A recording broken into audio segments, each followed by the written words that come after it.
Selamat pagi. Hari ini kita mau nunjukin daerah di mana dulu kita tinggal di Paris. Kira-kira 24 tahun yang lalu ya, tahun 99. Ya, kita tinggal di Paris cuma setahun, tapi efeknya itu impactnya ya, apa efeknya? Impactnya tuh kayaknya sampai sekarang Paris itu kayak second home gitu loh untuk kita. Nggak tahu kenapa kita tuh selalu pengen balik lagi, kalau liburan pengen ke situ lagi, terus familiar banget gitu loh sama suasananya, sama metronya, sama kotanya gitu. Jadi ya ini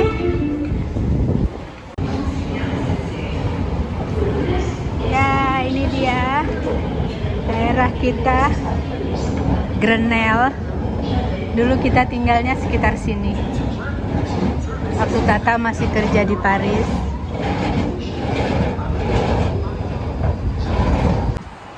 Halo, ini daerahnya yang pertama kali kita dulu tinggal di Paris, namanya Grenelle. Sortinya ya menuju ke sana, nanti kita tunjukin apartemen pertama kita. Oke.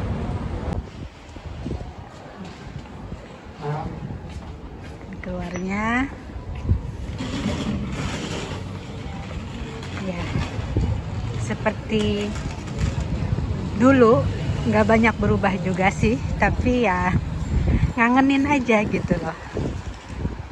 Ntar kita akan cerita gimana pertama kali kita dapetin apartemen di sini. Nggak gampang loh. Ini daerah premium bisa dibilang ya, Tak? Iya, Dekat Tour Eiffel Tower, dekat mana-mana. Dan sekarang, ya dekat Sungai Seine. Dan sekarang nggak jauh dari yang namanya Mall Beau Grenelle. Dulu nggak ada, sekarang ada. Tunggu Pak, ini masih merah.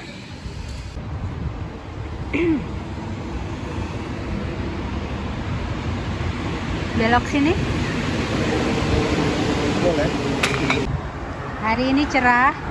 Itu yang di atas Metro Line 6 ya, Tak? Iya. Pasti tadi sampai ke mana namanya? Etoile. Iya. Charles de Gaulle Etoile. Nah, ini daerahnya tempat kita dulu tinggal. Masih di depan sih apartemen kita, tapi ya buat ambience-nya ya kayak gini. Biasanya hari Sabtu apa Minggu ada pasar ya, Tak? Iya. Weekend gitu. Ya, Segala macam bisa ditemuin. Ada restoran kuskus. Dari kemarin itu di lain dong. Nah, itu dia. Itu banyak yang baru-bagus, Iya. yang baru. Ini apa lucu? Ada toko. Dulu nggak ada. Toko segala macam peralatan.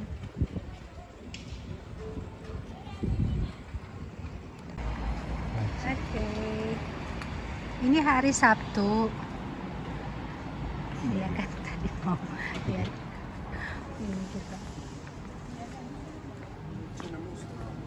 Hari Sabtu Mungkin rada ditutup sepi kali ya. itunya. Yang mana? Pasarnya ditutup nih. Ya, pasarnya. Tapi kayaknya ini belum jam 12 kan? Belum. Ya harusnya sih masih ada. Mungkin hari Minggu, Tak? Mungkin ya. Bukan hari Sabtu. Iya. Minggu pagi kayaknya. Iya. Kayaknya masih sama. Wanginya masih sama katanya Tata. Kadang-kadang emang itu odor ya, apa wangi-wangian itu bisa ngingatin kita ke suatu Ya, masa, memori, suatu tempat, suatu memori gitu loh. Percaya kan? Jadi bawa ayam grill yang itu tuh nggak ya? Oh, bau ayam grill. Ada sih makanan mulu ya. Ingatnya. Ini metro yang sesudahnya tadi. Tapi lain itu, lain. Oke. Ini lain 6. Iya. Yang di atas itu lain 6.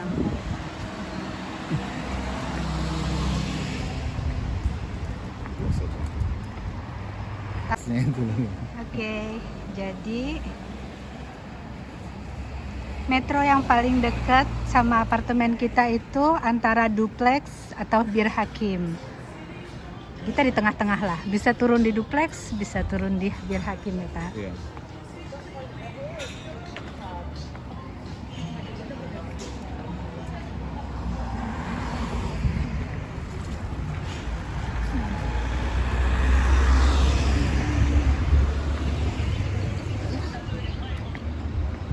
Merah. Nah, ini di pojokan sini ada Masif. Masif itu asuransi. Ini ngingetin banget nih. Ini asuransi dimana kita ngasuransiin apartemen ya tak. Iya. Tapi itu prosesnya juga nggak gampang-gampang amat. Soalnya kan bahasa Prancis kita terbatas. Terus ngurus asuransi itu wajib soalnya kalau mau nempatin apartemen harus punya asuransi. Nah kita kesinilah. Lagi-lagi ya itu tugasku sih.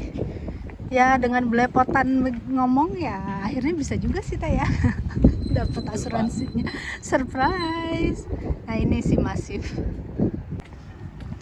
Masih inget nama landlordnya apa siapa? Buske. Ah iya, Monsieur Busquet. Aduh aku masih ingat mukanya seperti apa. Nggak tahu dia masih hidup apa nggak tahu sekarang. Dia punya anak 2 kalau nggak salah ya, laki sama perempuan apa gimana gitu, lupa aku juga. Tapi ya gitulah, lucu deh. Mereka tuh baik sebetulnya sama kitanya aja yang waktu itu degil. Mau dikasih mesin cuci nggak mau. Asal kita mikir gitu loh, naruhnya di mana. Oke lah mereka mau instalin misalnya, tapi kan yang bayar listrik kan kita. Waktu itu kan kita semua terbatas ya tak. Mikir gitu, aduh ntar bayar listriknya mahal terus segala macam, padahal itu mengentengkan kita loh. Lihat tuh, Eiffel Tower tuh cuman selemparan batu, deket banget.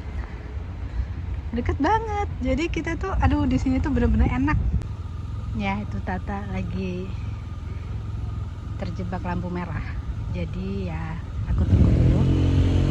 Dia pasti mau foto Tour Eiffel dulu tadi. Harusnya foto dari tengah. Ya, nih kita jalan benar-benar mendekati ke apartemen kita nih.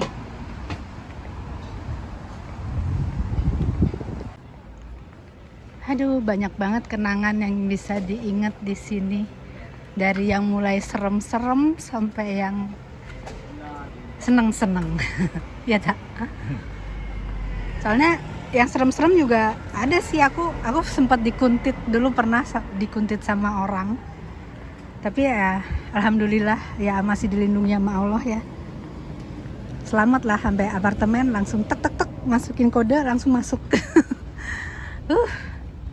Ya namanya kota besar, tetap aja kejahatan itu harus hati-hati.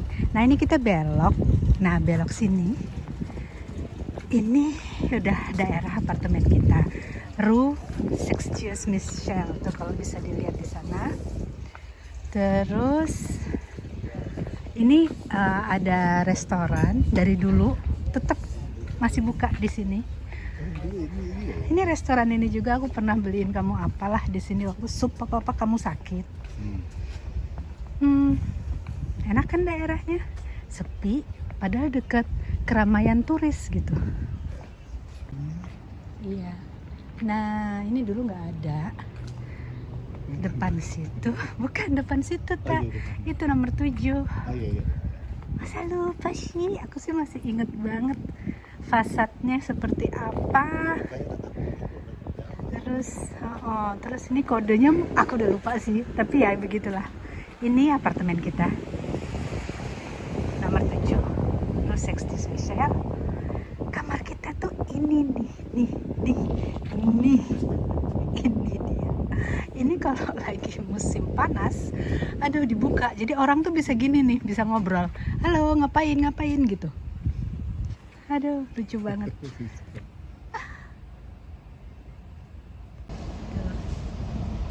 Ini nama jalannya, Rue Sextius Michel.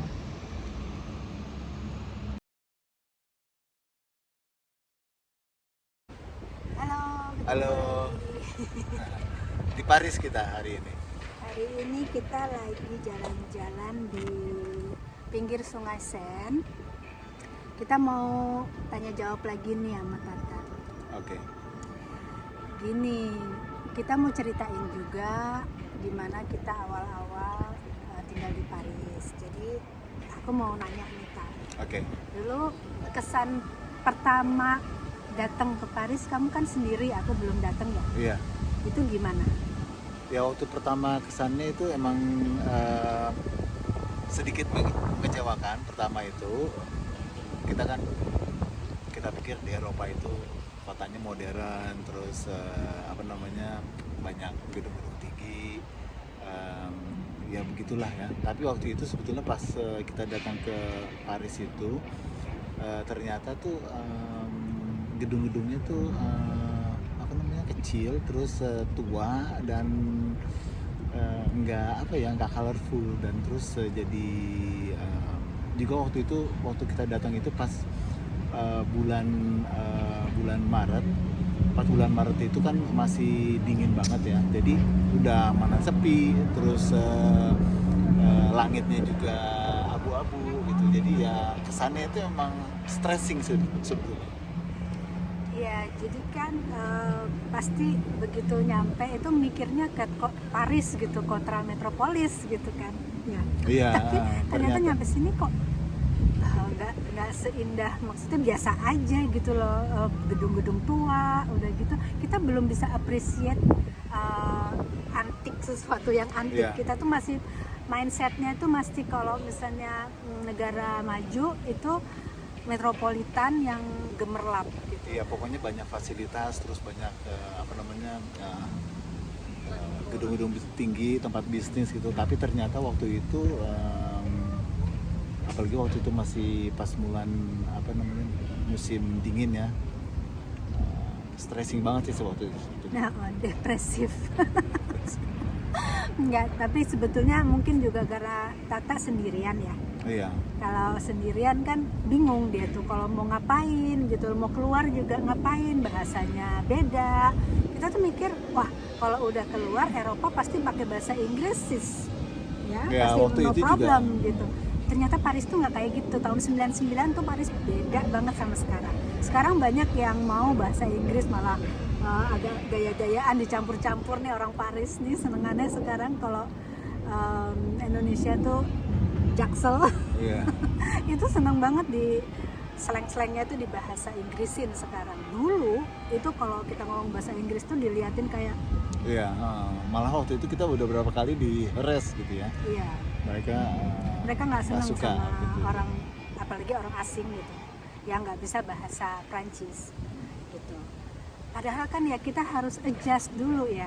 Mereka nggak mau tahu deh pokoknya. Ya orang Prancis itu terkenal dengan snobisismenya juga. Itu juga yang bikin agak berat gitu awal-awal. Tapi setelah lama tinggal, ya kita nggak lama juga di Paris, cuma setahun. Tapi setelah itu ya kita bisa adjust gitu. Oh orangnya emang begitu. Terus juga kitanya juga bisa mulai menikmati. Oh ternyata menikmati Paris itu nggak seperti kayak kita di Jakarta. Misalnya kita di Jakarta tuh ke mall gitu ya. Iya, beda. Kemana? Kalau di sini itu mereka lebih senang ke pinggir sungai, atau mereka tuh piknik. Kalau misalnya udaranya bagus tuh piknik. Jadi hal-hal yang kita tuh dulu nggak pernah melakukan ya Kak ya. Iya. Maksudnya piknik, panas kan kalau di Jakarta. Aduh, kayaknya mendingan dalam mall aja deh makannya gitu kan.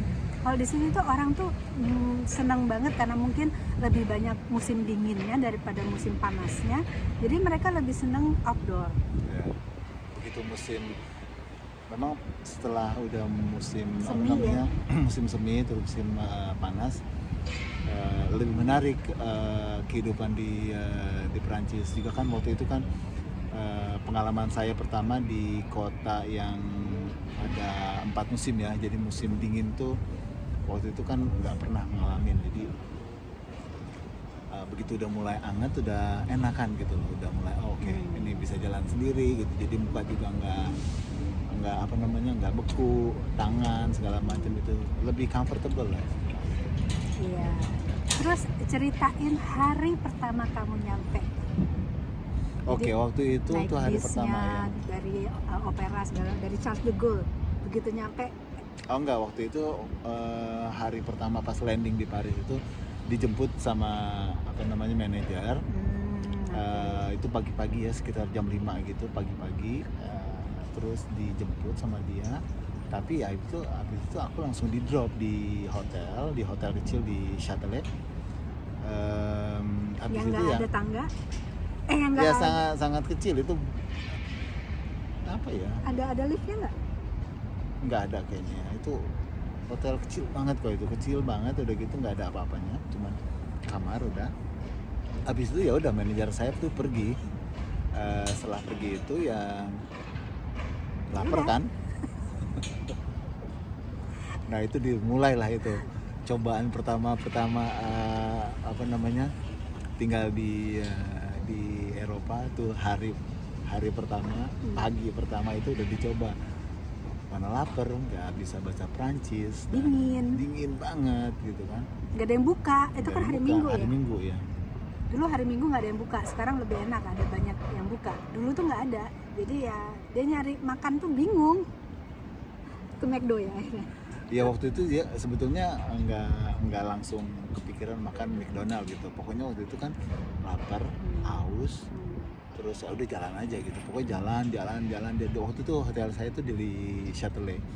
Pokoknya saya nggak tahu arah kan ya. Pokoknya main jalan.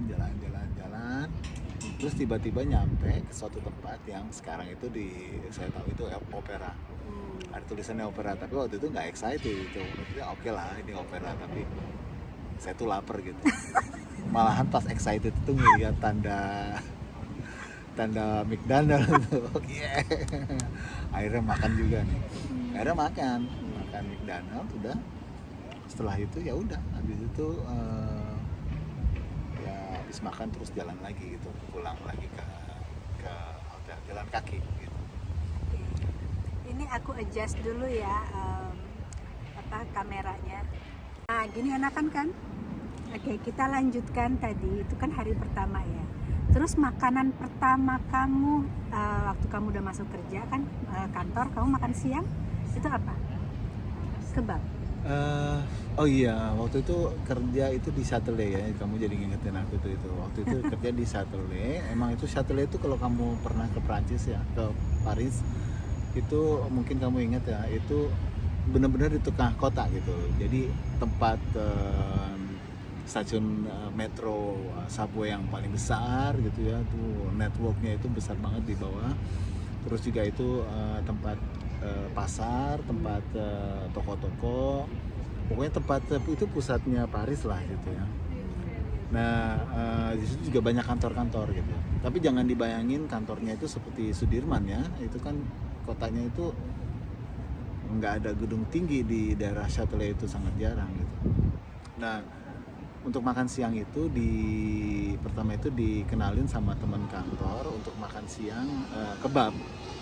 Nah itu waktu itu Eropa itu belum pakai euro ya, Eropa itu masih pakai apa namanya, masih pakai franknya dia. Terus akhirnya kita terus diajak gitu makan di salah satu kebab. Nah itu kan size-nya itu kan gede. Jumbo. untuk orang Indonesia tuh gede banget itu.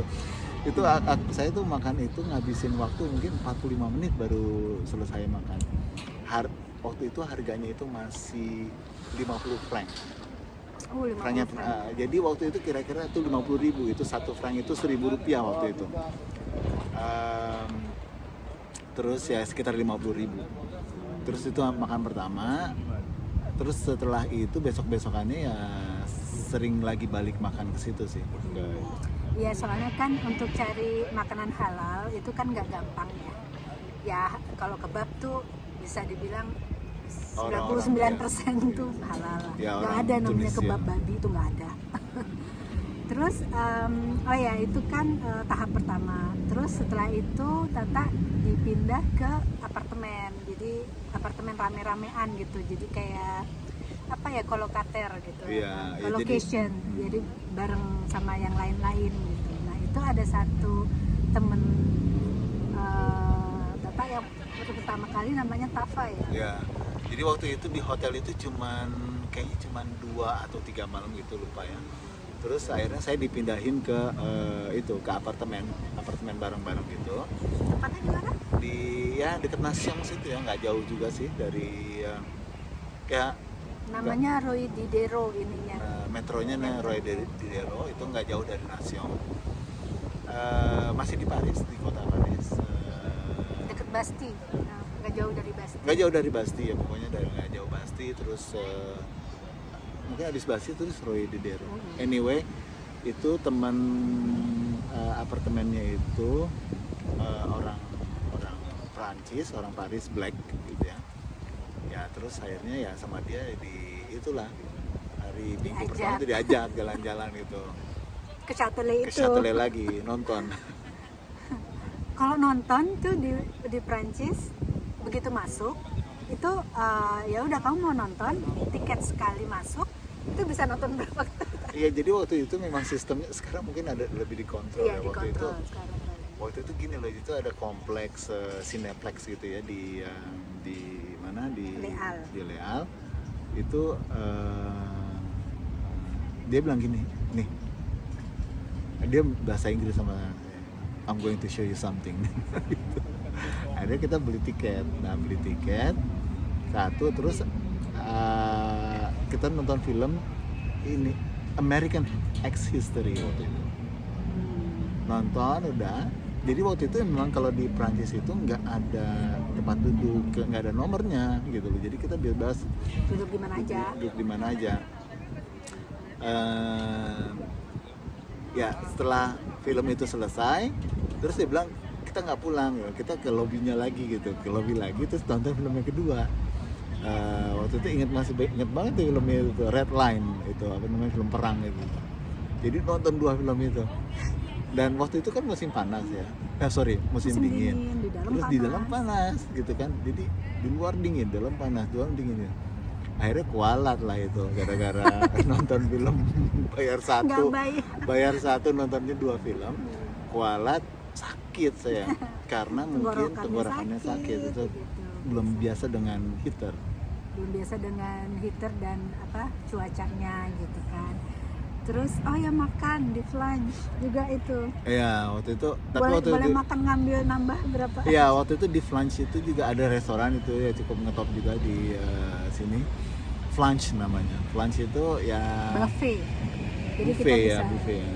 bisa ambil apa aja sepuasnya Kecuali yang dagingnya. kecuali daging. Ya, kecuali daging, ayam, ikan itu nggak boleh nambah gitu. Tapi kalau misalnya yang kentangnya, Kondimennya sayurnya, saladnya itu boleh itu. Terus waktu itu jadi mau makan di Flange lagi.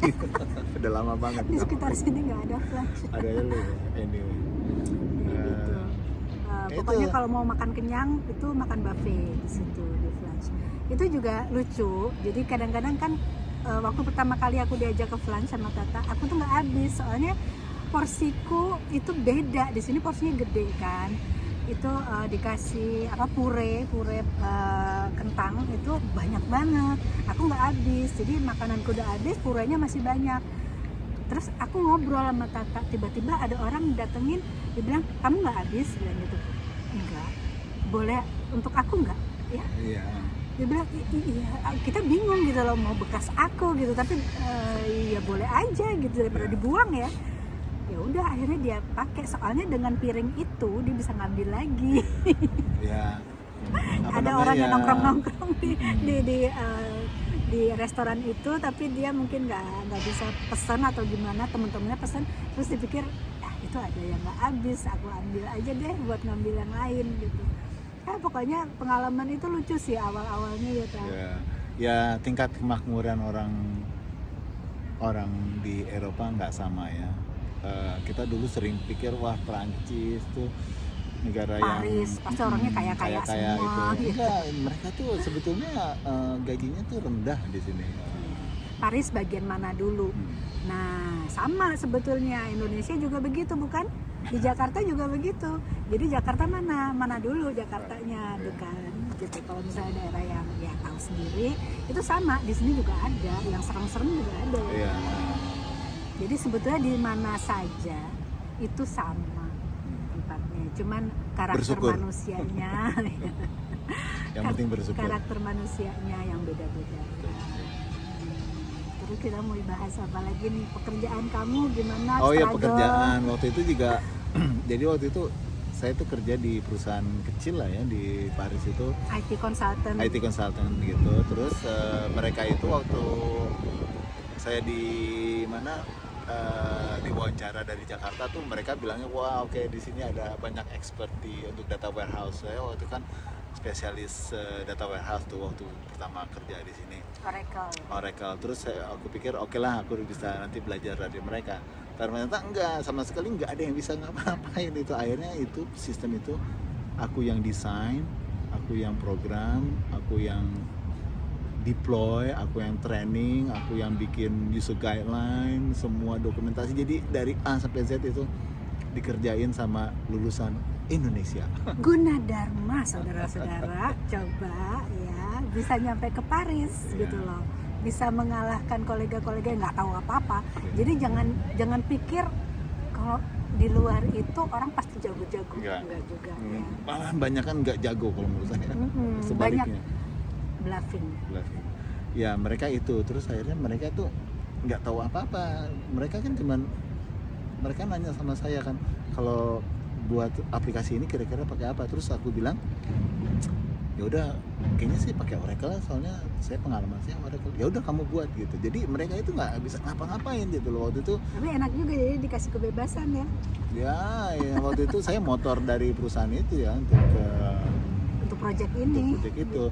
Jadi waktu itu di kantor itu ada berapa orang? 7 orang kalau nggak salah ya. Jadi masing-masing itu di-assign ke klien yang beda-beda, dan karena saya yang bisa program itu ya, untuk klien saya itu saya di-assign sendirian, which is good for me gitu loh. Jadi ya, saya ngerjain semua itu dari scratch itu sampai jadi sampai dan bertahun-tahun. Sampai sekarang nggak ada bug sama sekali. Itu program itu nggak pernah ada masalah sampai akhirnya manajemen dari waktu itu kan itu untuk stok ya, untuk stock option ya, manajemen stock option itu akhirnya di handle sama bank waktu itu, sama namanya Smith and Barney itu bank. Sebelumnya pakai aplikasi itu sampai bertahun-tahun, sampai tahun berapa ya? Sampai tahun 2006-an ya mungkin ya, itu 2006 tuh. Coba bayangin dari 99 sampai ke 2006. Itu programnya sama. Ya, gitu deh pokoknya. Jadi emang struggle-nya Tata untuk belajar sendiri itu harus cari buku bahasa Inggris di sini susah waktu itu. Ya. Yeah. Sedangkan bahasa Prancis kan Tata nggak bisa, jadi ya belum belajar gitu maksudnya, bukan nggak bisa. Jadi kalau untuk buku textbook ya harus bahasa Inggris. Ya waktu itu ada toko buku Gilbert Jean gitu. Kalau kamu pernah di Saint-Michel. Ya di Prancis itu salah satu buku yang lumayan lengkap gitu ya. Untuk buku IT bahasa Inggris itu banyak banget di Saint-Michel. Langganan ini juga mahasiswa ya, soalnya dekat Universitas Sorbonne. Jadi ya disitulah Tata mencari ilmu. Gitu. Iya. Gitu. Oke, ntar kita pikirin lagi mau cerita apa lagi nih. Oke ya. Oh ya, ngomong-ngomong ini di belakang kita ya Sungai Sen. Terus kalau ada di patung belakang itu ada patung Liberty. Nah, itu patung Liberty yang asli gitu. Asli di sini. Asli yang di sini. New York itu dari Prancis. Asal tahu aja ya. Lebih besar tapi di sini yang aslinya. Oke. Oke. Yuk, Dah. bye.